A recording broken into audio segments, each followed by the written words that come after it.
Hi, everybody, and welcome to the latest episode of the Stephen and Oliver Show. And we are well and truly jumping on the Rory Mcllroy bandwagon today. It just so happens that our recording schedule worked perfectly in line and obviously clearly planned and well scheduled with the Masters. What we didn't know was what was going to transpire over that weekend. And we then really wanted to talk about exactly this question. What can Rory Mcllroy tell us? Because I don't know about you, Stephen, but I watched that all the way through. I'm a little jaded and tired today. I think what we finished just before 1 a.m. our time. And also, I was really gunning for him. I wanted him to do well, although Shane Justin Rose missed out as well. But, you know, that you could see at the end how much scar tissue and torture and stress he's been through. But what I really wanted to sort of focus on was that positivity, that mental toughness. I think he's got a sports psychologist at the moment working with him. Bob Rotella, I think, is the name, if I remember my research correctly. And the amount of instances in that round yesterday where he and certainly lesser people or people with a more negative mindset might have thought, oh, I've screwed this. I'm done. Yeah. But he kept pulling out amazing shot to recover. Then he'd cock it up again. You could see him go deep down in himself, but then have a word internally. And the next thing you knew, he's playing another miracle shot. And you're just like, wow, that for me really highlights the importance of a positive mindset, positive language, positive visualization. What I know that proved to us is any form of negativity was there to be taken and would have had a hugely detrimental effect. So I thought it would be a really good episode for us to back and forth on that whole positive psychology. I know you've just annoyed me by telling me about a new client that you've got, which you can go on to in a moment, because it's exactly the sort of client I wanted. So I'm so angry right now, but I will do my best. Already failing to mask that. So Stephen, the Rory Mcllroy show, the Masters, the 11 years that led up to it, your new bloody client, hit me. Do you know what? We're gonna backtrack a little bit, and we're going to backtrack to a interview that Rory gave. I think he was 7 years old. And they were asking him, you know, about what he wanted to be when he grew up. And, you know, he said, I want to be a professional golfer. This is what I want. This is what it's all about. And a lot of people who know golf and know Rory will know that his whole career has gone through ups and downs. And one of the things that happened to him early doors was he came out of the trap really quickly. So he won a lot of events, and he won majors very young. And that put enormous amounts of pressure on him. And I actually think in this country, anyway, those of you that are watching this internationally, we're here in England. And I think in this country, when anyone's really good, when they're young, we have this amazing way of putting them under so much pressure that for them to achieve anything becomes more difficult. Mm-hmm. Where I think in America, they kind of protect them a little bit longer because they have that college system with sports people. They can protect them for much longer, and then you don't hear about them till they're much more mature and they've probably got a lot more experience and so forth. Where here, I think, you know, you're into the limelight. You think of someone like, you know, Lewis Hamilton when he was younger as well. Similar sort of thing. They're put under so much pressure. You know, you think about, you know, young Emma playing tennis. You think about the early days. You know, she came out of the traps really, really quickly, and now, you know, bless her, you know, she's finding it difficult. You look at Andy Murray, another, you know, there's lots of instances which I could come up with. Yep. But what's interesting about Rory, he has had some real lows. I'm talking lows. I can remember seeing him, and he was struggling to qualify for events. He got to events where he just couldn't get over that hurdle at the end. You know, there's one where I think he took like 3 or 4 shots in a bunker many years ago in the English Open. So, you know, this is a guy that has been through the ups and the downs, but one thing he didn't do was give up. He kept on going. Heard an interview with his sister talking about it. I think he's a twin, and she was basically saying he never gives up. He keeps on going. He's gone at it, and he still didn't win it the easy way. He went to a playoff. So, you know, he still put himself through the mill. But what me and Oliver want to talk to people about today is that mindset piece. And I've been saying this for decades. The best sports people, the best actor, the best singer, whoever the best are, they don't lose their ability overnight. What they lose is confidence. And what they lose is their mind wanders at the crucial moment. And that's what costs them. And what this proves is if you get your mindset right and you not only have what I call a coach that's helping you improve your game in terms of the technical ability, but a coach, a mentor, a trainer, whatever you want to call them, that's working on your mindset. And that's about how you approach it. Where's your head at that moment in time? Where do you catapult yourself to? How do you cocoon yourself in that? How do you cut out the sound? How do you cut out the wind? There's so many things with golf that it's so finite that if you don't get it right, you ain't gonna finish right. It's just the reality. And you know what? I'm so happy for him this morning because he stuck at it. And I do believe that he could have absolutely fell off the rails years and years ago. 11 years on, he gets the slam, the career slam. He's won every single major in his lifetime. He's the only sixth person to do it. He will go down in history. No matter what happens from now on, he will go down in history as doing that. But the mindset piece is so critical. And, whether you have your own business, whether you're, starting your career, whether you're in a senior leadership role, whatever it is, getting your mind right will enable you to achieve so much more. 100%. Yeah, no, it's the thing. It blows my mind. I mean, you talk about the playoff, and I think right there is an illustration of visualization and the power of positive mindset, because only, 20 minutes earlier, he'd had almost identical shot, and whatever he did technically, he didn't quite get it right, put himself under pressure and didn't quite manage to do, the up and down, which is pretty difficult. But the second time he executed perfectly. Now, with the wrong mindset or a poorly trained mind, he could have been replaying that shot.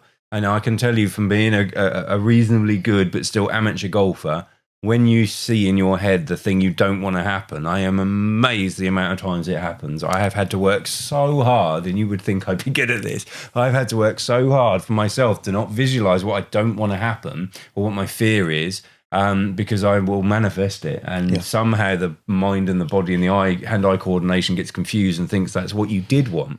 So I know Jason Day, been very good golfer back in his day, starting to come back from a load of ear injuries as well. He does a lot of very deliberate visualization, or at least he certainly did in the height of his career. And it is something that I believe so passionately in. We're talking about whether you want to call it mindset, whether you want about calling it living in the present, it is an incredibly powerful tool. And I think that is probably one of the most amazing sporting experiences I have witnessed. It's going to be in the top 10, top 20 things, because it was a nuts tournament. The way Rory was clearly the best player by a country mile. And if he hadn't had multiple brain fades, as I would describe it, then you could have seen a very different result. And you think about his playing partner. And I don't want to ride on Bryson DeChambeau's back in any way, shape, or form. I don't want to single him out because there's many others. He didn't have the mindset for it. And that might be because the technical bit wasn't in place, because I think we can all agree Rory's technical bits had been really good anyway, but he'd been improving on his short game quite a lot. So he knew he had it in him. I don't think Bryson did. So I think then the positive mindset thing becomes even more difficult when you know you've got weakness or fallibility or, an area that needs improving. Or maybe he was just too much belief in himself and didn't think he would make the mistakes he did. I don't know, whichever way it was, something didn't quite work for him, did it? And we've seen plenty of people in golf, in other sports doing the same, like football, penalty shootout. Elite footballers don't miss the size of a goal target in a normal environment very often, do they? But how many times do we see somebody blaze one over the bar? Or, a keeper saves it. That's player versus player. That's skill, that's ability. There's a bit of kidology, but to actually miss the target. Sure. That is, they would probably, the quality players amongst them would probably do that once in 100, wouldn't they? Yeah. But in that environment of people probably desperately wanting them to miss or desperately wanting them to score, all that pressure and the negativity that's going on in their mind. So why do we keep mentioning the sports stuff? And I think for me, it's because you can learn so much from it. Yeah, no, absolutely. And, I was approached some weeks ago by a very good golfer. And he very skillful, game where it needs to be. He's coach, done all the analysis. You're absolutely where you need to be. But why is your short game and your putting not good enough. And when you're training to do anything, it's very hard to recreate what it feels like on that match day, on the performance day, on the day where it matters. Mm-hmm.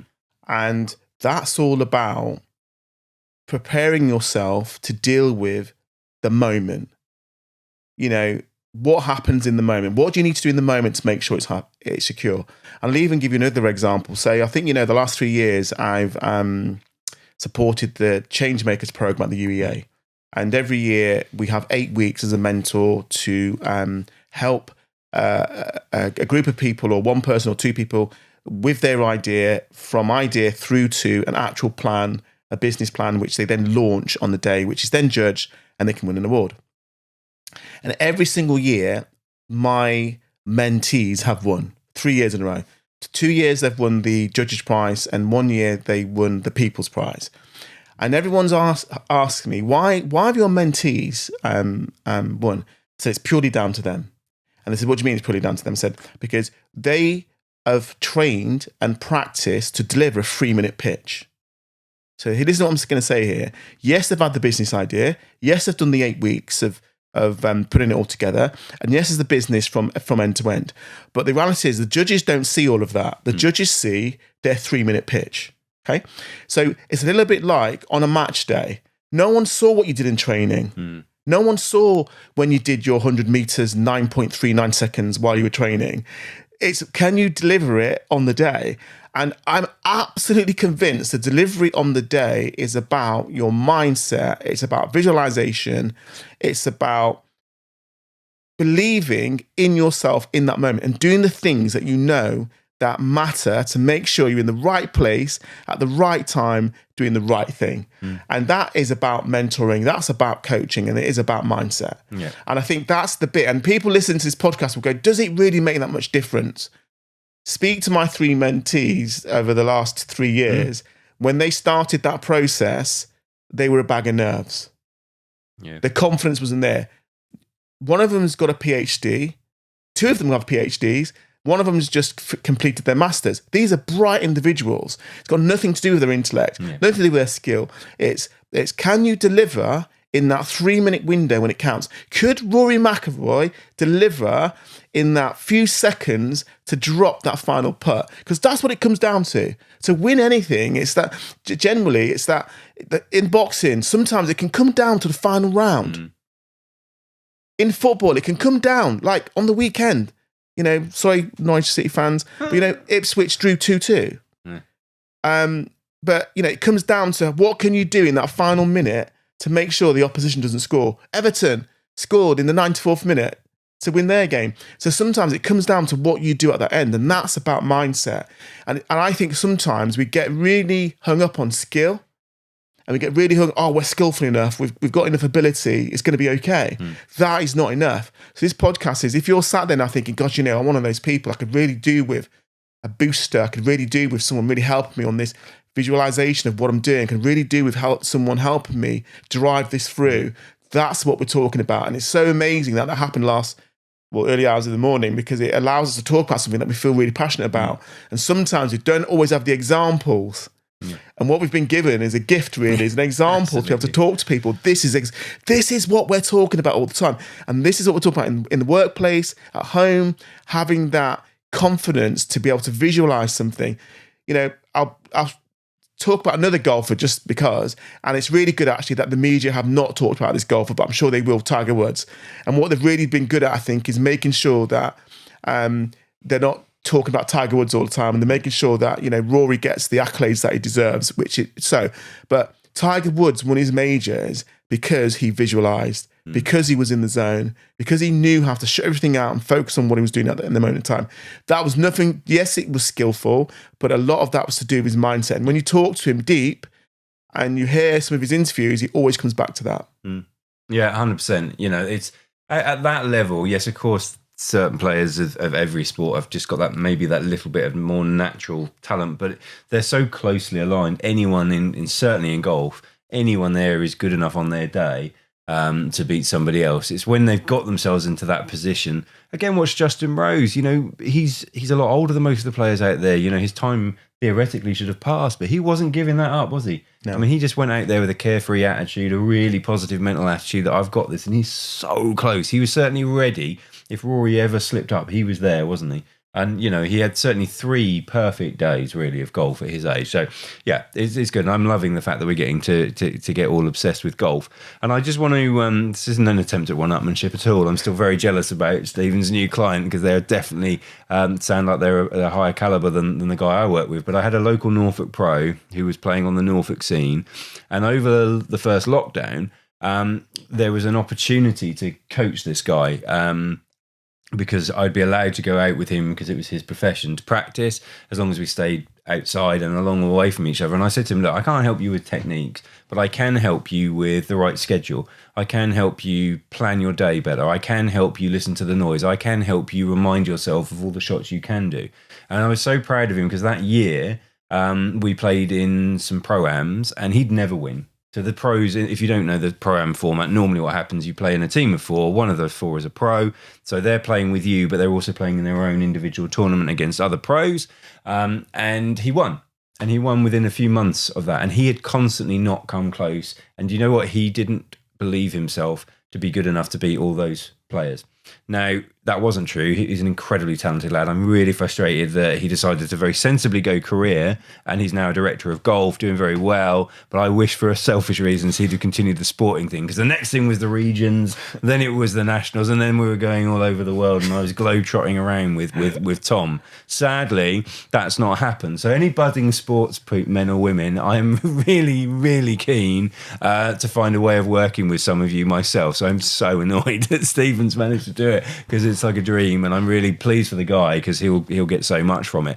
But it was amazing to see that it was a bit of a trial for me. I wasn't sure. I was confident in my head I could help someone, but I wasn't certain. It was a bit of winging it because I'd never done it. But it proved that all he had to do was get himself in the right headspace, do the right things that were helpful, stop all the stuff that was unhelpful, like believing you can't do stuff, believe in himself, and to watch him on that day at Kings Lynn Golf Club just absolutely smash it, because that's everything he'd practiced. I knew every shot he did, none of them were a surprise, because I knew he could do that, and he suddenly knew he could do that, and he knew if he did that, it didn't matter what everybody else did, he was going to be, and he was comfortably the best golfer in Norfolk, comfortably, and he just didn't, he just didn't carry on. But whatever, the point of the matter is, it was all about installing positivity in him, visualization, good practice, good routines, good preparation.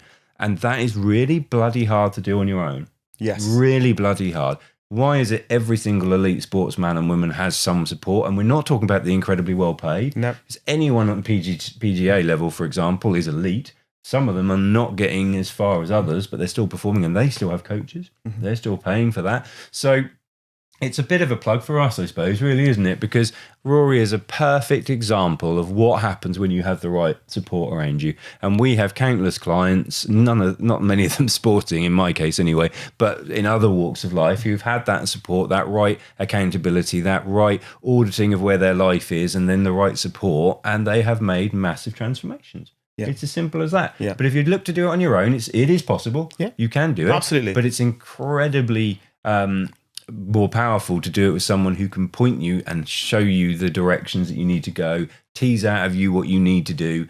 And if you've got anybody in your life who is that sort of professional and they're telling you what to do, run a mile, because when it comes to it, when it matters, you won't be able to perform because you're using them as a crutch. They are not coaching you. They are not supporting you to be that person you need to be outside of that environment. So I thought, jump on that Rory Mcllroy bandwagon. I love talking about golf. Really impressed with him as a human being and what he's done, and very timely. So I'm happy. So Stephen, what are your final thoughts on how you're going to conquer the golf coaching world now and achieve all the dreams that I once had? Do you know what I want to just say to all the listeners out there is you don't have to go it alone. Mm-hmm. And if you want to put, because obviously there's a financial implication here, and I'm not going to not talk about that because it costs money. But what I'm saying is you'll be surprised on what you're prepared to spend money on And what I'm saying is, if self-development is a thing and it's something that you really want to embrace, then this is a great opportunity. Most of the people that I work with and the businesses that I work with, they're looking to move forward. They're looking to develop. They're looking to do things differently to change the outcome. And that's what we're talking about here. It's doing things differently, which changes the outcome. It's about growing yourself. And yes, of course, you're going to have failures. Of course, you're going to fall over. But it's how you get up. And sometimes having someone in your corner really helps. I'm just going to leave you all with this thought. And it's something I talk about quite a lot. In many cases, you're on the squash court. You've got your racket and you've got your ball. And you're on your own. And the harder you hit the ball against the wall, the harder it comes back. The moment you get a coach or mentor or someone in your life that can support you, and they're on the court with you, a rally gets going. They take the sting out of your ball. It's a lot easier to move, to get momentum, to get the flexibility, to be agile, to think differently when you've got that person on the court with you. So that's what I want to leave everybody with. It's not just for sports people. It's not just for people with lots of money. It's for people that are looking to progress. And if you want to invest in yourself, having a mentor and a coach is the way to do it. And, hats off to Rory. Well done. Congratulations. And we're looking forward to the next 11 years. 100%. Lovely. Really happy to do that episode. I thoroughly enjoyed that, even if no one else has. So we will see you on the next one. And thank you for listening. And of course, as always, if you need to speak to myself or Stephen, you just reach out. Until the next one, bye-bye.